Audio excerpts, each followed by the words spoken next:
औरत का फैसला। नैतिक मूल्यों से ये कहानी भले ही आपको इंसाफ करती ना दिखे, लेकिन जिम्मेदारियों की नजर से देखेंगे तो शायद कुछ समझ में आए।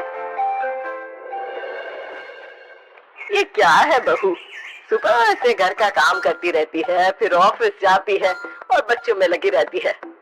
ऑफिस क्यों नहीं छोड़ देती, या फिर घर के लिए कोई नौकरानी रख ले। कैसी बात कर रही है माँ, जानती तो है ना अभी इनके ऊपर कितना लोन है। थोड़ा ही सही मदद कर देती हूँ तो अच्छा लगता है, और अभी उनको मेरे पैसे की जरूरत भी तो है। सुधा चंदर को बचपन से प्यार करती थी। एक ही मोहल्ले में खेल कूद कर बड़े हुए दोनों। जहाँ सुधा संपन्न परिवार से थी, तो वहीं चंदर का परिवार आर्थिक परेशानियों से जूझता ही रहा। लेकिन सुधा की जिद के आगे किसी की नहीं चली। सुधा, कल ऑफिस जल्दी जाना है और 2 दिन के लिए गुजरात ऑफिस के काम से भी जाना होगा। अरे कैसी बात कर रहा है बेटा, बहू को अगले महीने बच्चा होने वाला है, इस वक्त तो उसके साथ रहे। अरे कोई बात नहीं ना माँ, उनको जरूरी काम होगा, वरना मेरा चंदर ऐसे वक्त में मुझे छोड़कर कभी नहीं जाता। चंदर सुबह घर से निकलता तो आधी रात को घर में घुसता, वो भी शराब के नशे में। चंदर की माँ उसे खूब समझाती। अरे माँ, देख रही हो ना कितना कर्जा है सर पर, काम करना पड़ता है, दिन रात काम नहीं करूंगा तो घर कैसे चलेगा। अरे लेकिन बहू को भी तो देख लिया कर, इस हालत में भी घर का बाहर का सारा काम करती है। चंदर तो जैसे माँ की बात सुनकर भी अनसुना कर देता है। ऑफिस के बाद चंदर का फोन माँ के पास आता है। बाबू, ऑफिस के काम से आज रात के लिए पास के शहर के ऑफिस जाना पड़ रहा है, कल सुबह आ जाऊंगा। सुधा रात को कमरे में सो रही होती है कि उसके पेट में दर्द होता है। सुधा चंदर को वीडियो कॉल करती है। इनको फोन कर लो, शायद कुछ आराम मिले। लेकिन 10 बार फोन करने पर भी वो सुधा का फोन नहीं उठाता। ऑफिस के काम से गए हैं, हो सकता है बिजी हो। कितनी मेहनत कर रहे हैं हम लोगों के लिए। सुधा सो तो जाती है, लेकिन अकेले उसे कमरे में डर लगता है। अगले रोज चंदर घर आता है, जहाँ सुधा ऑफिस जाने के लिए तैयार हो रही थी। तुम आज भी ऑफिस जाओगे? कल रात भर तो ड्यूटी की है, थक जाओगे, छुट्टी ले लो ना। अरे नहीं नहीं, कैसी बात कर रही हो, ये तो पॉसिबल ही नहीं है।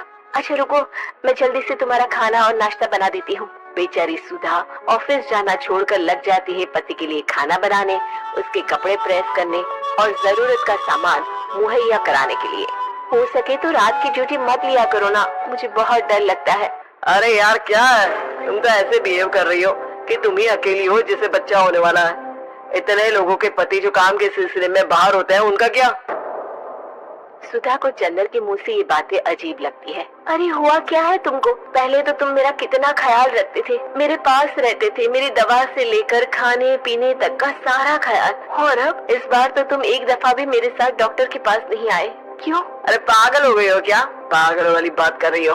काम धंधा देखो या फिर तुम्हें लेकर टहलता फिरो। और मुझे शुक्रवार की रात को काम से निकलना है, सोमवार आऊंगा।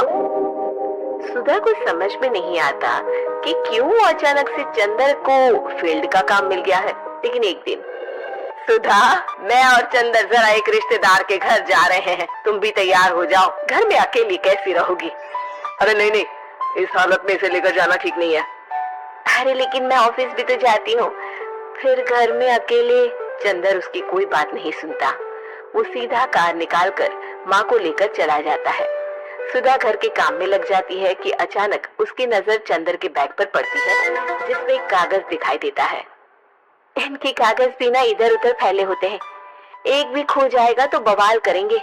लेकिन जैसे ही सुधा वो कागज खोलकर देखती है तो वो सदमे में आ जाती है।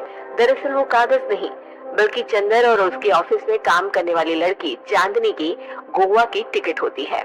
सुधा चंदर के बैग को खोलकर देखती है तो उसे होटल के बिल से लेकर महंगी गिफ्ट और दूसरे शहरों के टिकट मिलते हैं। सुधा को समझते देर नहीं लगती कि उसका पति किसी और लड़की के साथ है। चंदर के आने पर सुधा उससे बात करती है। अरे नहीं नहीं, ऐसा कुछ नहीं है, तुमको गलतफहमी हो गई है। लेकिन जब सुधा के सवाल तीखे हो जाते हैं तो चंदर को अपनी गलती माननी पड़ती है और वो सुधा से माफी मांग लेता है। सुधा फैसला कर लेती है कि वो चंदर को छोड़ देगी। बच्चे और सामान को लेकर वो घर से निकल ही रही होती है कि सास उसे रोकी है। कहाँ जाएगी बेटा, रुक जा। चंदर को सुधा का जाना खल नहीं रहा था। वो झूठे मुंह भी उसे रोकने की कोशिश ही नहीं कर रहा था। सुधा चंदर को देखती है और मायके चली जाती है। मायके में माँ कहती है, अरे ऐसे कैसे घर छोड़कर आ गई? कौन सा चंदर तुझे छोड़ रहा था? माफी तो मांग ली थी ना। देखो बेटा, बेटी डोली में जाती है और अर्थी में ही निकलती है। पर पापा, मेरा आत्मसम्मान, उसका क्या? आपने मुझे पढ़ाया लिखाया है, इस लायक बनाया कि मैं खुद का खर्चा उठा सकूं, बेटी को पढ़ा सकूं, एक अच्छा जीवन पाऊं। अरे लेकिन पति की जरूरत तो होती है ना सुधा दीदी, और अगर आपको नहीं है तो इस बच्ची का सोचो जो अपने पिता से इस कदर जुड़ी है। आने वाले बच्चे की सोचो जिसके आने से पहले ही आपने पिता का प्यार से दूर करने की सोच ली। सुधा फोन देखती है लेकिन चंदर का कोई कॉल नहीं होता। वो समझ नहीं पाती कि अपने आत्म सम्मान के बारे में सोचे या बच्चों के बारे में। मम्मी, हम नाना नानी के घर से दादी और पापा के पास कब जाएंगे? नहीं जाएंगे बेटा, अब यहीं रहेंगे। नहीं मम्मी, मैं पापा के पास जाऊंगी, मुझे दादी के साथ रहना है। और मेरे साथ? हाँ, आपके साथ भी तो, सबके साथ माँ। देखो सुधा दीदी, आपके सर पर पिता का साया होना जरूरी होता है। अपने घमंड के लिए पिता और बेटी को अलग मत करो। सुधा अब सामान उठाकर अपने ससुराल जाने लगती है, लेकिन मन में सवाल रह जाता है कि जिसे दुनिया घमंड समझ रही है वो उसका आत्मसम्मान था।